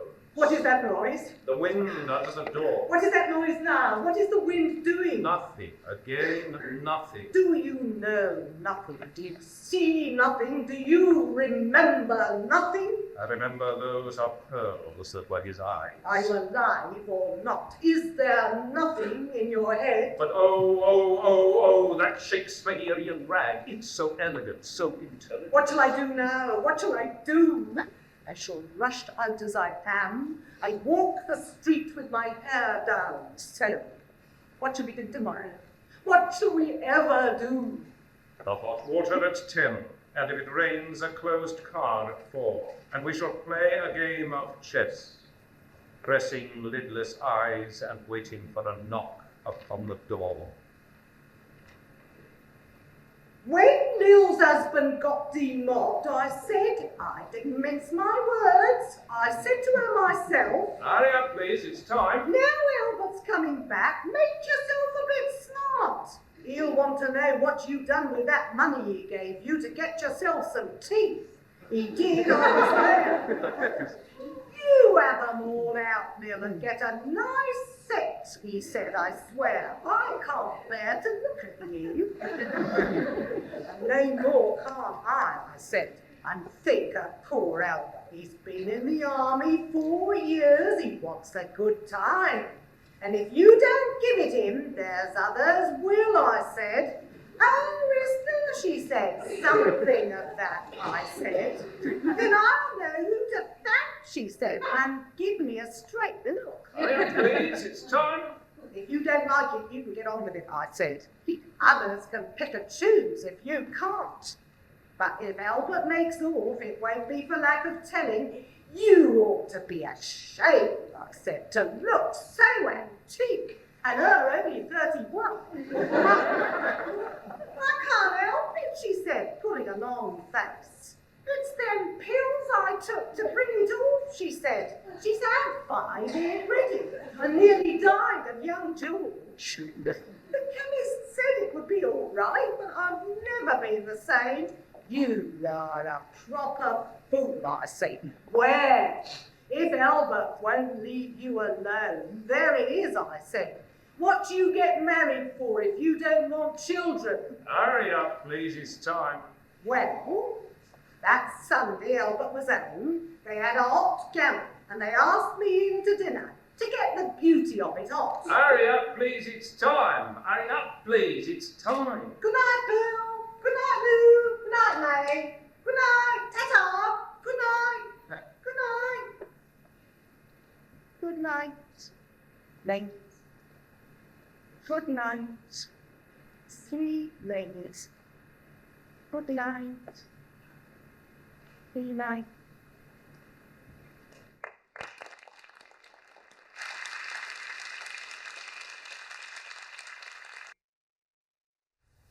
The Welsh actor Bob Kingdom recreated the person and poetry of his fellow Welshman Dylan Thomas so completely that his physical resemblance to Thomas and the way he recited the poems made possible a perfect suspension of disbelief. And death shall have no dominion. Dead men naked, they shall be one with the man in the wind and the west moon. When their bones are picked clean and the clean bones done, They shall have scars at elbow and foot. Though they go mad, they shall be sane. Though they sink through the sea, they shall rise again. Though knuckles be lost, love shall not, and death shall have no dominion. And death shall have no dominion. Under the windings of the sea, they lying long shall not die windily, twisting on wrecks when sinews give way. Strapped to a wheel, yet they shall not break. Faith in their hands shall snap in two, and the unicorn evils run them through. Split all ends up, they shan't crack, and death shall have no dominion, and death shall have no dominion. No more may gulls cry at their ears, or waves break loud on the seashore. Where blew a flower may flower no more, lift its head to the blows of the rain. Though they be mad and dead as nails, heads of the characters hammer through daisies, break in the sun till the sun breaks down, and death shall have no dominion.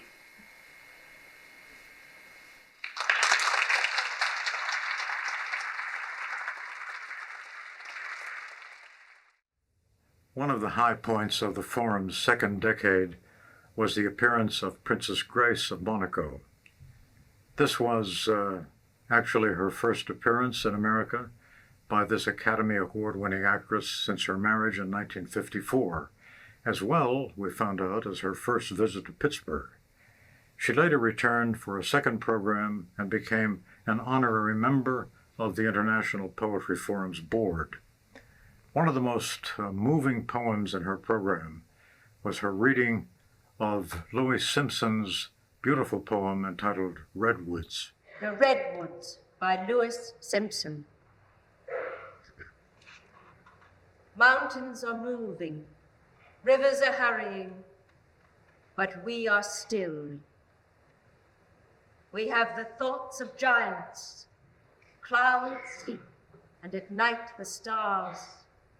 And we have names, guttural, grotesque, Hamlet, Og, names with no syllables, and perish one by one, our roots gnawed by the mice, and thaw, and are too slow for death and turn to stone, or else too quick, like candles in a fire.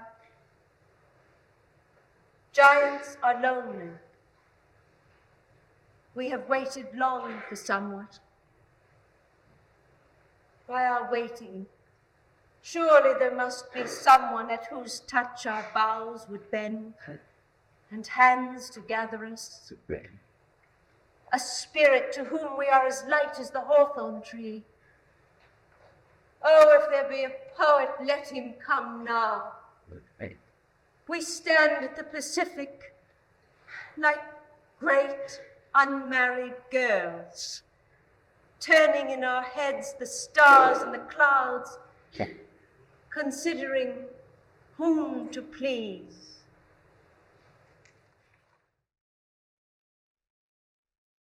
When Danny Glover appeared at the forum, he had just finished a film in which he impersonated Nelson Mandela, and this commanded both national and international attention. So he took the occasion to devote the entire program to the poetry of Langston Hughes, and the highlight was the permanently relevant poem of Hughes entitled, When Will America Be America Again? Let America be America again. Let America be America again. Let it be the dream it used to be. Let it be the pioneer on the plains seeking a home where he himself is free. America never was America to me. Let America be the dreamer's dream. Let it be that great, strong land of love where never kings connive a tyrant scheme, that any man be crushed by one above. It never was America to me.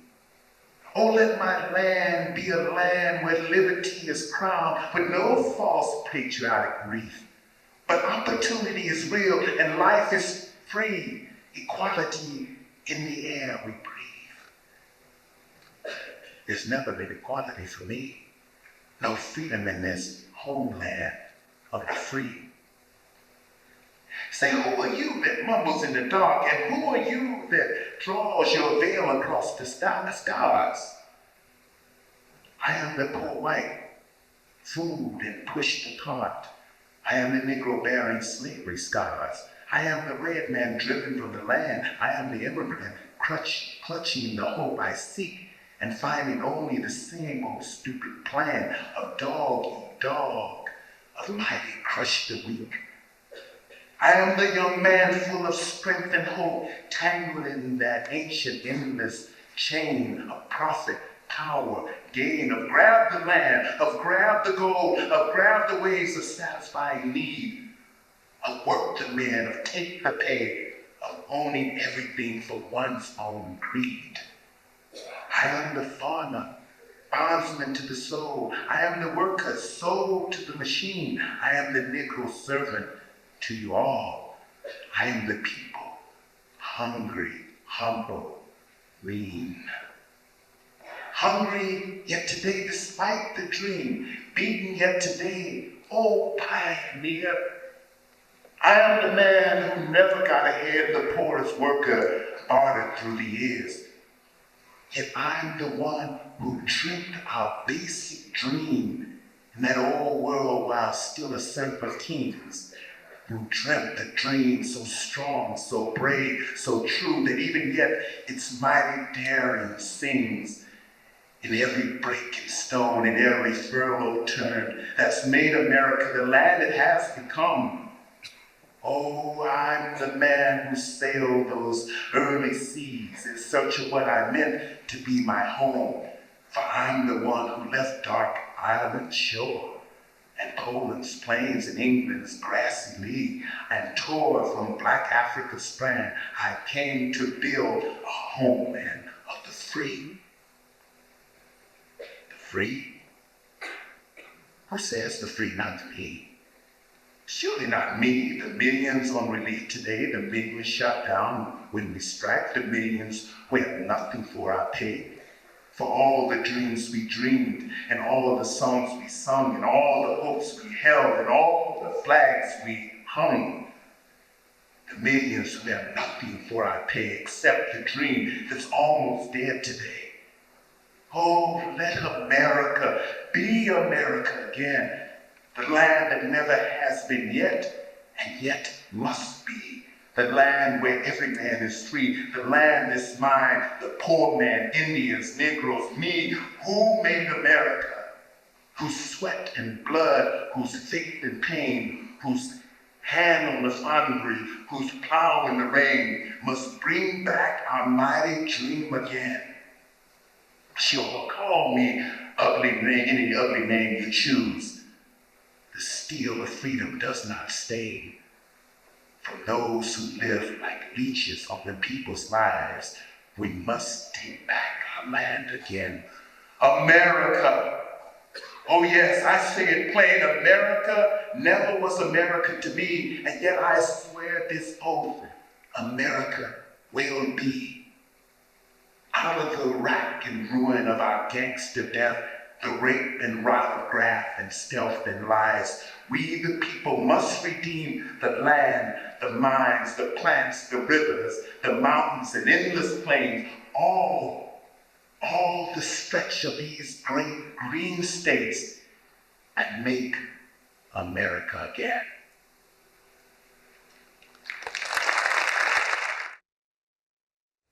Although D.H. Lawrence's reputation as a writer rests primarily on his work as a novelist, Ellen Burstyn, having discovered and become enamored of his poetry over the years, spent a captivating evening by enhancing Lawrence's stature as a poet with poems like the following two.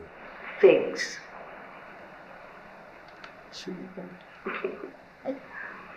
The proper way to eat a fig in society is to split it in four, holding it by the stump, and open it so that it is a glittering, rosy, moist, honeyed, heavy-petaled, four-petaled flower.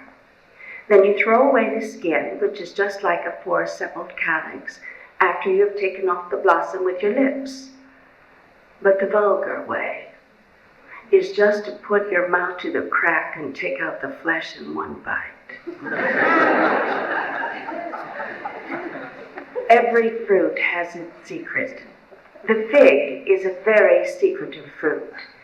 As you see it standing, growing, you feel at once it is symbolic and it seems male. But when you come to know it better, you agree with the Romans. It is female. The Italians vulgarly say it stands for the female part, the fig fruit, the fissure, the yoni, the wonderful, moist conductivity toward the center. Involved, interned, the flowering all inward and womb fibrilled, and but one orifice. The fig, the horseshoe, the squash blossom, symbols. There was a flower that flowered inward, wombward. Now there is a fruit, like a ripe womb. It was always a secret. That's how it should be. The female should always be secret. There never was any standing aloft and unfolded on a bough like other flowers in a revelation of petals, silver pink peach, Venetian green glass of medlars and sorb apples, shallow wine cups on short bulging stems, openly pledging heaven, here's to the thorn and flower, here's to the utterance, the brave, adventurous Rosakai. Folded upon itself, and secret, unutterable, and milky sapped, sap that curdles milk and makes ricotta, sap that smells strange on your fingers, that even goats won't taste it, folded upon itself, enclosed like any Mohammedan woman, its nakedness all within walls, its flowering forever unseen. One small way of access only, and this close curtained from the light. Fig, fruit of the female mystery, covert and inward, Mediterranean fruit with your covert nakedness, where everything happens invisible, flowering and fertilization and fruiting in the inwardness of your you that I will never see, till it's finished and you're overripe and you burst to give up your ghost, till the drop of ripeness exudes and the year is over. And then the fig has kept her secret long enough so it explodes and you see through the fissure the scarlet, and the fig is finished. The year is over. That's how the fig dies, showing her crimson through the purple slit like a wound, the exposure of her secret on the open day, like a prostitute, the bursten fig, making a show of her secret. That's how women die, too. The year is fallen over ripe, the year of our women. The year of our women is fallen over ripe. The secret is laid bare, and rottenness soon sets in. The year of our women is fallen over ripe. When Eve once knew in her mind that she was naked, she quickly sewed fig leaves and sewed the same for the man. She had been naked all her days before, but till then, till that apple of knowledge, she hadn't had the fact on her mind. She got the fact on her mind and quickly sewed fig leaves, and women have been sewing ever since.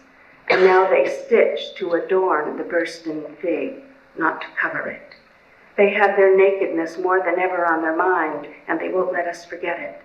Now the secret becomes an affirmation through moist, scarlet lips that laugh at the Lord's indignation. What then, good Lord, cry the women, we have kept our secret long enough. We are a ripe fig. Let us burst into affirmation. They forget. Ripe figs won't keep. Ripe figs won't keep. Honey, white figs of the north, black figs with scarlet inside of the south. Ripe figs won't keep in any clime. What then when women the world over have all bursten into affirmation, and bursten figs won't keep? Has anybody ever heard the word bursten before? Really? I looked it up. It's not even in the dictionary.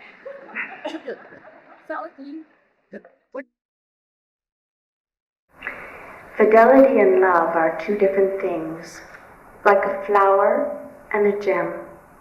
And love, like a flower, will fade, will change into something else, or it would not be flowery. Oh, flowers that fade because they are moving swiftly, a little torrent of life leaps up to the summit of the stem, gleams, turns over round the bend of the parabola of curved flight, sinks, and is gone, like a comet curving into the invisible. Oh, flowers, they are all the time traveling like comets, and they come into our ken for a day, for 2 days, and withdraw, slowly vanish again. And we must take them on the wing and let them go. Embalmed flowers are not flowers. Immortelles are not flowers. Flowers are just a motion, a swift motion, a colored gesture. That is their loveliness, and that is love. But a gem is different.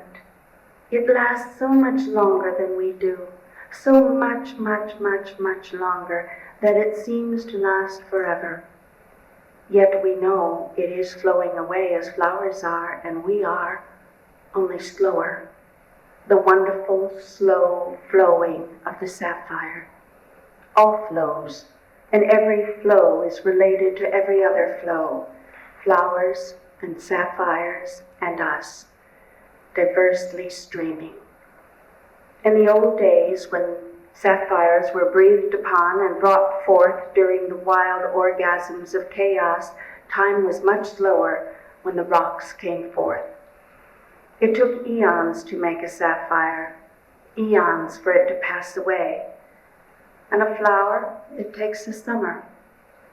And man and woman are like the earth that brings forth flowers in summer and love, but underneath is rock. Older than flowers, older than ferns, older than foraminiferae, older than plasm altogether is the soul of a man underneath. And when throughout all the wild orgasms of love slowly a gem forms in the ancient, once more molten rocks of two human hearts, two ancient rocks, a man's heart and a woman's, that is the crystal of peace, the slow, hard jewel of trust, the sapphire of fidelity, the gem of mutual peace emerging from the wild chaos of love. Whether recited by authors or actors, the heard poem mints a memory that lasts within us like a song. All we have to do is listen to make it ours.